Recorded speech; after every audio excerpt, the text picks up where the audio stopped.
event starts so soon. So here are some of my top picks, favorites, and some of my empties recently.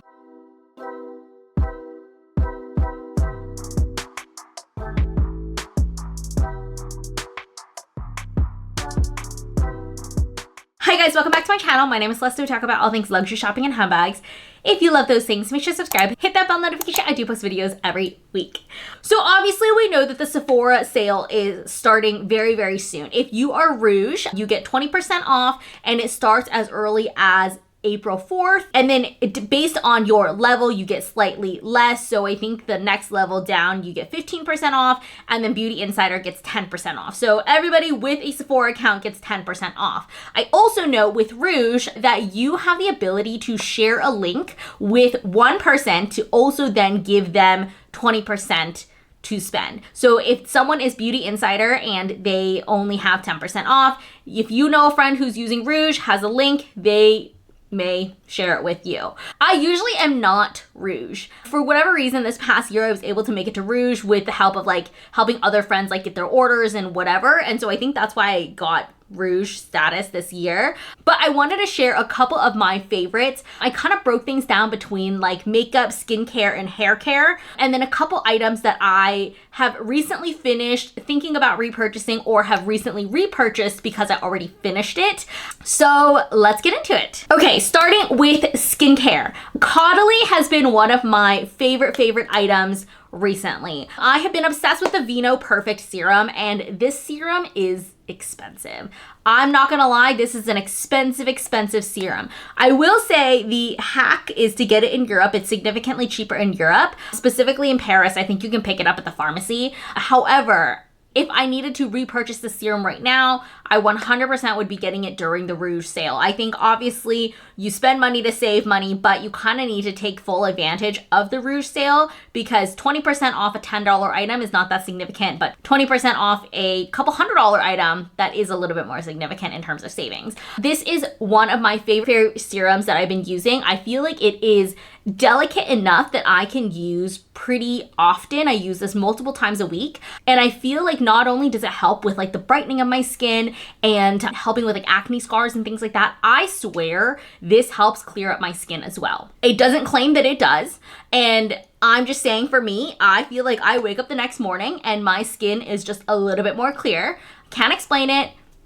Amazing, magic in a bottle. Very similarly, Caudalie has the deep cleansing pore minimizing mask. This went viral a couple years ago, I think on TikTok, and it was sold out, and I kind of thought at the time, I was like, this is maybe like a more hyped up product. And then I did end up getting gifted like a small size of this, or I think it came in like a set, I don't remember. But I've been using this every week and I really like it. Keep in mind, I do have more like combo / acne prone skin, and I feel like this has helped me a lot even without like over drying my skin. I feel like sometimes some of these like deep pore cleansing products can feel very drying on my skin, and I definitely don't feel that at all. The last skincare item, I obviously wanted to keep this very concise, and this is something that's top of mind because I'm finishing my second bottle, is the Tatcha Water Cream Moisturizer. I rarely finish skincare products. I feel like especially towards like the last 1/4 of the bottle, I get very like, I don't know if it's like a scarcity mindset or something, but I swear I like, for whatever reason, just stop using it and then I move on to something else. So I feel like I rarely actually finish using a product. I finished my second Tatcha water cream. This has been my favorite like base underneath my makeup. I think it's lightweight enough that it acts as a good base. It doesn't make my makeup crease. Overall, I really like it. I've been using this for over a year at this point now, and it's one of my favorite moisturizers to use. I will say I don't think it's best as like a nighttime moisturizer just because it is on the more lightweight side, but if you do have very oily skin, I think that could be a really good option for you. Or if you're going somewhere like hot, Hawaii, somewhere tropical, you want kind of a lighter weight moisturizer, then that's a great option for you as well. In terms of makeup, I try to cut this down to only the essentials and my favorite items. The first item I cannot live without, and I realize I can't live without this, is the YSL All Hours Foundation. I was the type of person very early on, I was like, I don't think there's a need to buy luxury designer makeup. It's just other brands with the logo, and it doesn't make sense to pay this significant markup. And I stood by that for so long. And I was sent the YSL foundation to try probably a year and a half, 2 years ago at this point now, and I have repurchased this on my own several times. I love this foundation. It is lightweight, but it's full coverage. It doesn't feel cakey on your skin. It doesn't crease. I've worn this for hours and hours and hours on end. This is the foundation that I take with me to travel. I used to take like multiple foundations with me depending on the coverage that I want. And I know that sounds insane. I used to take one that's like a little bit more of a skin tint, and then I used to take one that's like a little bit more high coverage. I literally only take one now because it doesn't matter what climate I'm going to, this foundation still works really well for me. I've gone to New York in the summer with this. I've gone to Hawaii. I've also gone to Europe when it's freezing cold. This foundation is truly amazing. I have seen it a little bit cheaper in Europe if you do plan on going to Europe, but for the most part, I highly recommend getting this during the Sephora sale because it is on the pricier side in terms of foundation. The next item we have to talk about is the Charlotte Tilbury Beauty Highlighter Wand. I'm on my second one of these. I absolutely hate the packaging. I think the packaging is ridiculous. For whatever reason, I don't know if it's user error, I don't know if it's a me problem, but this highlighter always explodes on the plane for me. And then I'm left with this like goopy mess like inside the lid. Like thankfully it doesn't get inside the makeup bag, but like it's just like stuck inside the lid. And I still love it. I still buy it. I'm still a sucker for this. I think it's the pigmentation. I think it's the shade that I buy it in. I can't explain it, but this truly is one of my favorite highlighters. I'm wearing it now. I wear it like pretty much in all my videos because that's pretty much the only one I use. I used to use like a more powder highlighter, but I kind of like a dewier look like this. Obsessed. Don't have enough positive things to say other than the applicator and the packaging. I don't know if it's me. Packaging sucks, but I come back for the formula. The next item we have to talk about is Lawless. I have been a Lawless stan, and I'm honestly so shocked that this brand hasn't gotten more hype than she deserves, honestly, because I have tried their blush, I've tried their lip gloss, I've tried their lip liner, I've tried their lipsticks, I've tried their foundation, I have tried their moisturizing primer, I've tried their eyeliner, I've tried pretty much their entire line, and there has yet to be a product I have tried that I did not like. The only exception with that is the foundation was a little bit too dark on me. They sent me the wrong shade, but the lip gloss specifically is the one that you need to be picking up. I don't know why there's not enough people talking about it, but I have finished 2 of these damn lip glosses, and I don't finish products. So this was very rare for me to finish 2 of these lip glosses. They're almost in every single one of my bags because I just like take that with me wherever I go. And it's truly an amazing lip gloss. It's also a little bit plumping as well. So I'm wearing it right now. It's a little bit like minty, if that makes sense. So it's a little bit of a plumping feature. The pigmentation for this is not overly heavy, and it also doesn't feel sticky. I feel like sometimes when it feels too sticky, then I can't like talk, you know? Overall, I love it. I think this deserves way more hype. I think the only con I have to say about this lip gloss is, again, the packaging. I feel like the packaging is not very secure. When you're lifting up the lid, there's a lot more spillage around the opening of the lip gloss, if that makes sense. That's probably the biggest con that I have for this, but in terms of the formula, I absolutely love it, and I don't have enough positive things to say about it. The lip liner is also really good, but because we're short on time and I only want to list a couple products, we're not going to mention that today. Now moving over to hair. I have a couple hair products that I want to go through. I did do a hair tutorial. I think you guys asked for that, maybe on my TikTok or YouTube, I don't remember specifically, but I feel like the biggest thing we need to talk about with hair is getting the Dyson Airwrap. There is no better time than to buy the Dyson Airwrap during the Sephora sale. Sometimes you can catch it on sale, like 20% off during the like Ulta, sometimes that's 20% off, like different times like that. But for the most part, this is the best time to buy it. This is when I bought mine.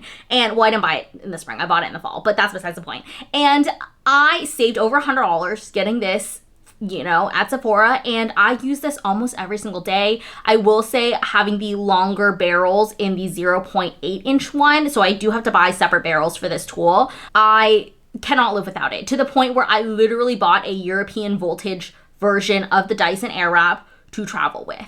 I know it sounds insane to spend $600 on a hair tool twice, one for travel and one for home, but I truly cannot live without it. And I think this is the best time to get it because you're saving so much money. Now moving over to hair products, this Kerastase, I think that's how you pronounce it. This anti-frizz serum has been one of my favorites. So I apply this right after I wash my hair. It's still a little bit damp before I blow dry it because this helps with the temperature. It does protect it, I think up to 450 degrees. So I try to apply this especially to the ends of my hair, and then I blow dry my hair to about like 80%, and then I use my Dyson Airwrap to then curl and style the hair. I think this is one of my favorite products. I also pair this with the Briogeo styling foam. This has like hints of, I think it's like yuzu and lychee maybe. It smells amazing. I use this on the roots of my hair to get me a little bit more volume, and I definitely feel like I notice a difference, especially when I'm not using it that time. I really, really like this product, and I think having that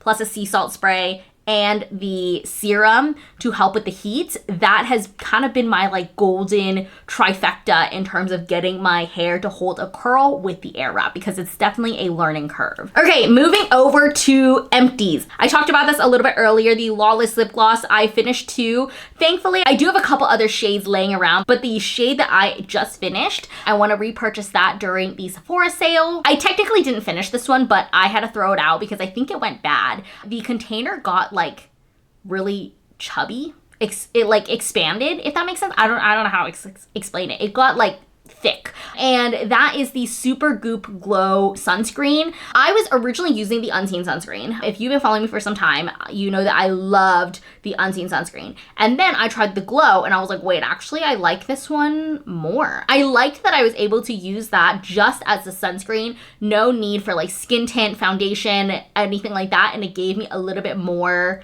just a little bit more color. And so I really, really like that, but unfortunately I think it went bad, so I threw it away. So I need to repurchase that as well. The Ordinary Glycolic Acid Toner, I'm running low on that one as well. I don't know if the Ordinary is on sale during the Sephora sale. Sometimes it's included, sometimes it's not. So, and I feel like previously it was excluded from the sale, but even then it's like a couple bucks. So I think I need to repurchase that. Another item I recently repurchased because I just finished, so I don't need to repurchase this during the sale, but I repurchased it because it was empty, is the Tower 28 SOS spray. I have been loving this spray. I think pairing this, especially after like a workout, I try to do my workout and then I'm in the sauna, steam room, you know, whatever for a little bit. And I want to make sure that my skin is still clean after all of that, especially like kind of the in-between time between that and taking a shower when I get home. So I love being able to use that. I don't feel like it's too drying on my skin. And I definitely feel like it's helped a lot with my acne, especially in my forehead area, kind of my chin area. It feels more hormonal from what my doctor said. So, but in general, I do feel like it helps with my acne, especially on my forehead. The next item I'm really close to running out of is the L'Occitane shower oil, which I do plan on repurchasing. I absolutely love this shower oil. It makes my skin feel hydrated, but then I get to wash it off after and I don't feel sticky. I feel like my biggest pet peeve, especially when it's hot and it's getting warmer now, is feeling sticky with like the lotion and the body oil and things like that. So I feel like this has really helped keep my skin hydrated without feeling that like stickiness. And then the last two items that I have run out of that I will be repurchasing is the Tatcha water cream, which we talked about a little bit earlier. That's kind of been my base for my moisturizer under my makeup, everything like that. And then the other moisturizer is the white one from Tatcha, which is the Silk Cream. This one I use more as my nighttime skincare routine. I definitely feel like it is still lightweight like the water cream one, but it has a little bit more. And so I feel like this has been really good for my nighttime routine over all of my skincare products. Okay, so that sums it up for this video. I hope you guys enjoyed it. I did ask you guys on both Instagram and YouTube if you guys wanted to see like my top 5 favorites to purchase and my top 5 to avoid. Unfortunately, I didn't have time to do both videos as much as I would love to. If you guys like these beauty videos, skincare reviews, things like that, like this video so I know that you guys like these kinds of videos. But for the 5 items I would not be repurchasing at Sephora, I'll put that on my TikTok and then I'll leave it in the description box below for you guys if you're interested in seeing that. But I hope you guys enjoyed this video. Let me know in the comments if you guys are planning on shopping the Sephora sale. What is on your list? What are you planning to buy? I can't wait to see what you guys have because then it helps me brainstorm different things that I want to try as well. But I hope you guys enjoyed this video. I'll leave another video for you guys here and I'll see you guys next time. Bye!